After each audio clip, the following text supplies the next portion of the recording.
Hey, fellow babies. Apologies for my cold and cough. I may cough while I'm talking, but thanks for joining us on Pachter Factor on SIFTD.net.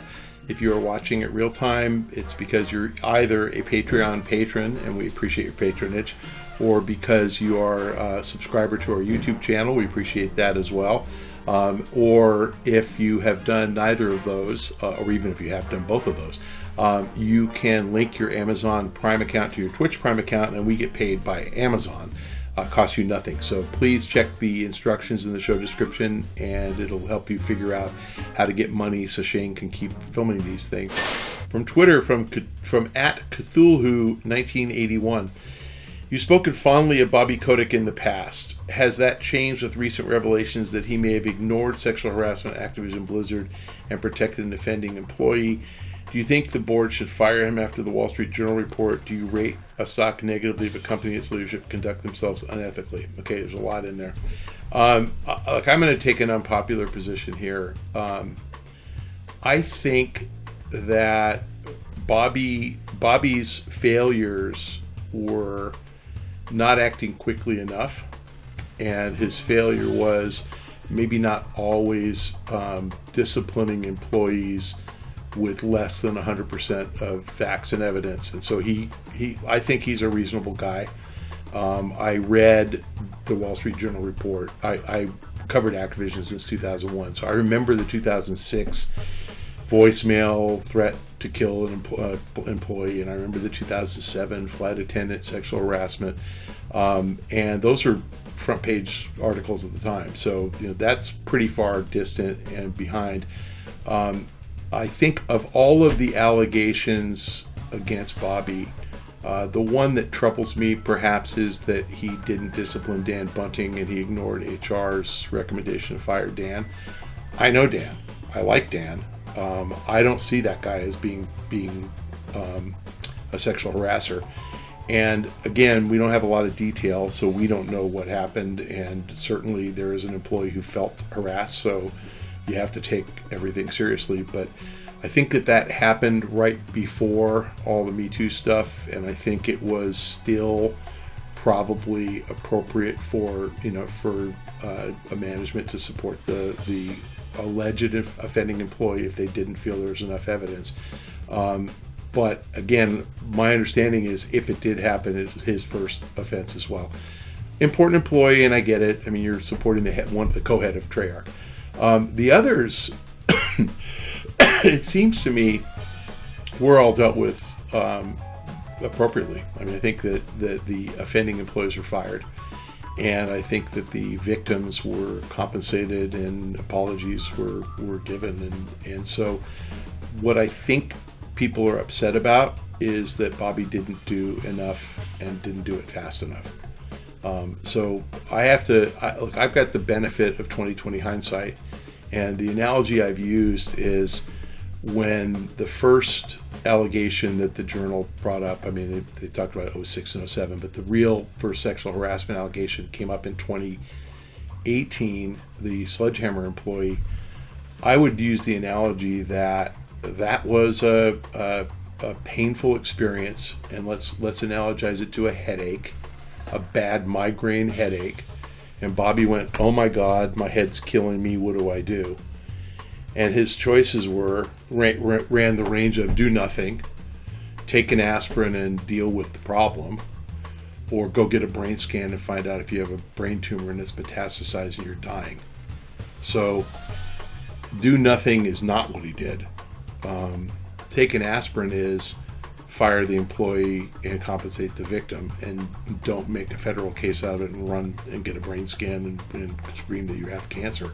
So no, he didn't go to his board.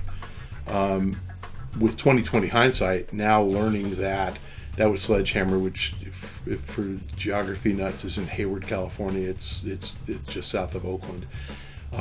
When he heard about things at Blizzard, which is in Irvine, which is south of LA, so 400 or 500 miles away from Sledgehammer, different management. Bobby's the common management, but no studios that work together, and started firing people. That's when I think you should probably say Bobby had an obligation to let the board know. Based on what I've seen from the board, they did know. So the Journal said they didn't hear about it when the Sledgehammer employee was charged.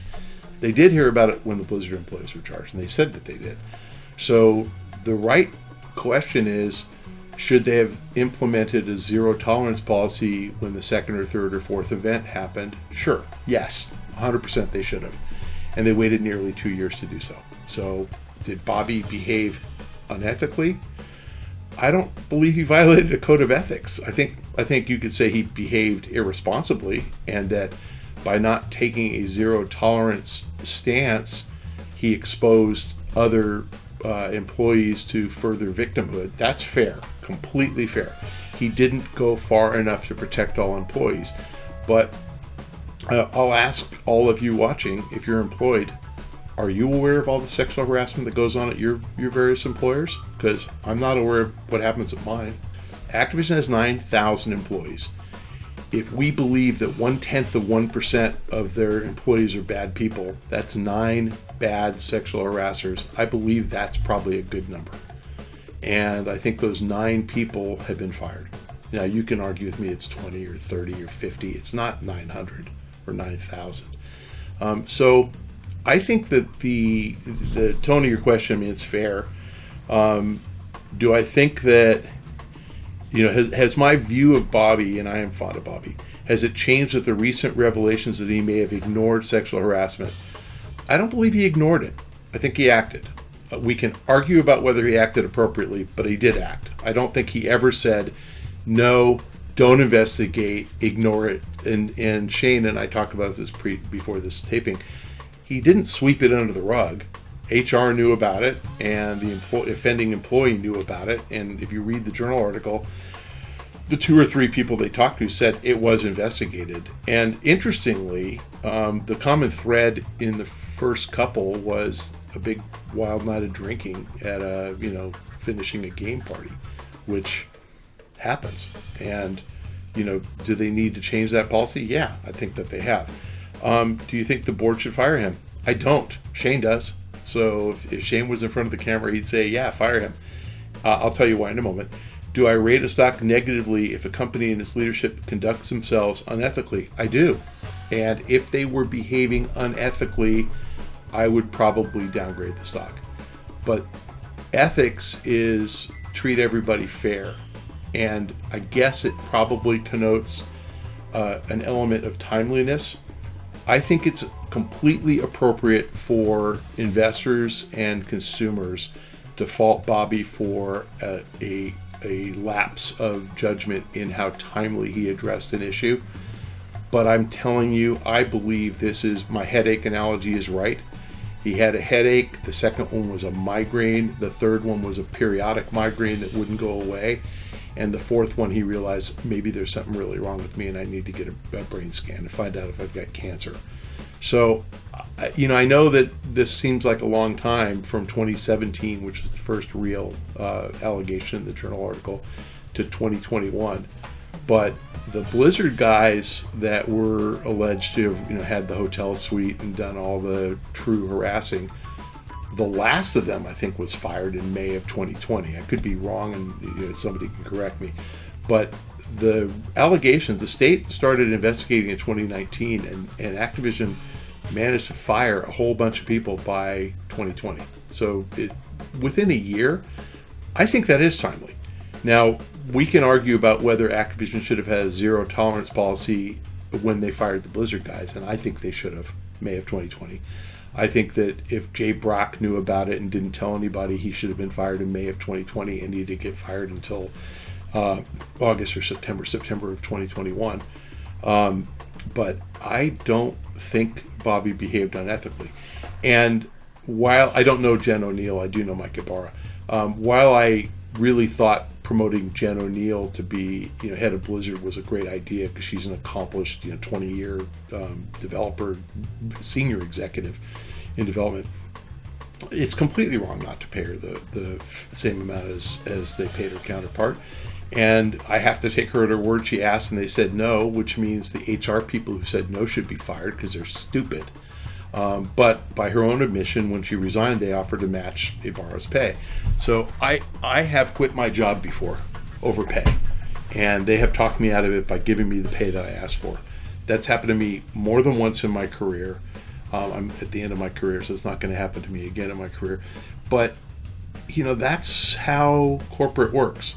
And it was dumb to promote her and pay Ibarra something different. In fairness, he got there 3 or 4 years ago from Microsoft, which is a notoriously high-paying company.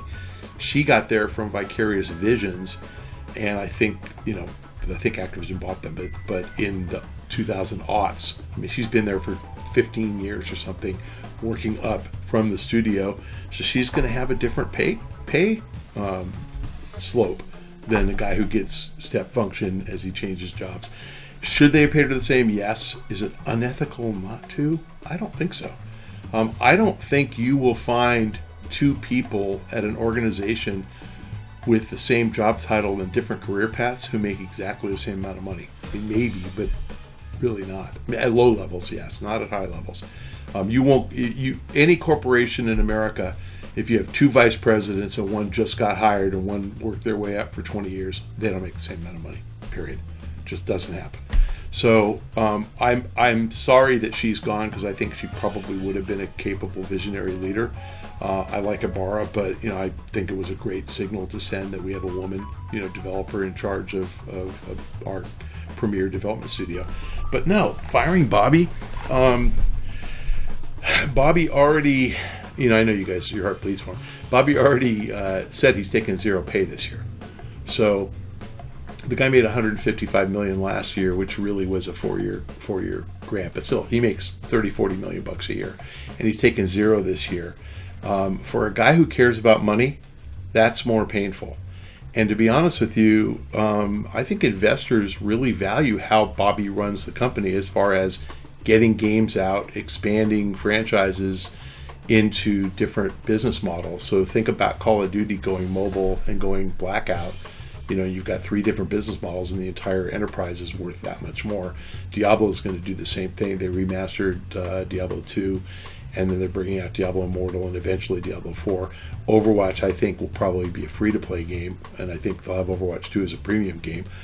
So people like that. They like that Bobby seems to understand how to expand the business. They bought the King business. Ricardo Zacconi told me when he founded King, "Over my dead body will never advertise," and Activision has done $160 million of advertising in the first 6 months of 2021. So it's probably more like 450 through 3 quarters. $275 through 3 quarters. They're killing it, just trying something that Take-Two has zero ad revenue. So I think Bobby adds a lot of value. I don't think he behaved unethically. I think he showed poor judgment more than once, and I think that it's appropriate to ding his pay, and he volunteered to ding his pay. I think if there is continued harassment, and that if their new policy has no teeth, then they absolutely should fire him, because he's incapable of running the company. But I really question how many organizations with 9,000 employees have zero sexual harassment. And the ones who have zero tolerance. So my view of this whole incident is that the piling on from Jim Ryan at Sony and Phil Spencer at Xbox and Doug Bowser today from Nintendo, Ryan was the nastiest of the three, just saying, I can't believe that happened and Bobby sucks and whatever. Spencer and Bowser essentially said, we're disappointed that and dismayed that there's harassment, that happened at Activision and it's not happening here. That's appropriate. And I think that the truth is, it probably has happened at Microsoft, and it probably has happened at Nintendo, and it's just not high profile. One thing we know for sure, it happened at Ubisoft, and rampant at Ubisoft, and tons of senior people lost their jobs. It's just that consumers don't hate Yves Guillemot the way they hate Bobby Kotick. They hate Bobby because they think he's greedy, and in fairness, he probably is. And they hate him because he's not a gamer, and he's not. But I don't think it's appropriate to fire the guy if he, in fact, didn't sweep anything under the rug. Not telling the board, you don't tell the board you have a headache. You tell the board you have cancer. So that's my answer. I am defending him. I'm not at all suggesting he did everything right. He didn't. But I don't think what he did wrong rises to the level of termination. And I get the argument, but it happened on his watch at the company he's been at since 1991. Yes, it did. And the question is, a company with 9,000 employees, does Jamie Dimon at J.P. Morgan Chase know what's going on at the branches? And your answer will be, he should know, but he doesn't. And are there branch managers at a bank who harass female tellers? Yes, there are. And do they have zero tolerance? Yep, and they probably fire them all the time. But they still hire bad people, occasionally. And those of you who have worked in the games industry understand this probably a little better. Until 2000 probably, it really wasn't a career track for women in college to become computer software programmers and become game developers. I mean, I think there were some. Obviously, we all know some who graduated before 2000, but I think fewer than 20% of new hires from 1980 to 2000 were women. That just was the math. And I think it's primarily because it was perceived to be engineering. And since 2000, it's probably approaching 50. So, Activision's up to 20%, and, they've committed they're going to get that number up to some higher number. I think, they said they'd add 250 women and minority and LGBTQ, employees. But it's a long slog to convert an all-male culture into an open, fair, welcoming culture for all sexes, races, gender preference, sexual preference, and everything. And it's taken them longer than probably it should, but I think that it wasn't perceived, at least at the CEO level, to be a problem until it became a problem. So only in the last 3 years, they're doing everything too late. I don't think they're doing too little too late. So instead of too little too late, it's enough too late, and I would say better late than never. Okay, thanks for joining us on Pachter Factor, and if you are a Patreon patron and watching on SIFTD.net, we appreciate it. If you are a subscriber to the YouTube channel and paying up for that, then thank you so much. It's keeping us in macaroni and cheese. If you have done neither of those, or even if you have, please remember to link your Amazon Prime account to your Twitch Prime account. Pretty easy to do. You just have to re-up it every month so that we get paid, and that the instructions are in the show description. And at a minimum, you must follow me on Twitter at Michael Pachter. Thanks for joining us. See you next time.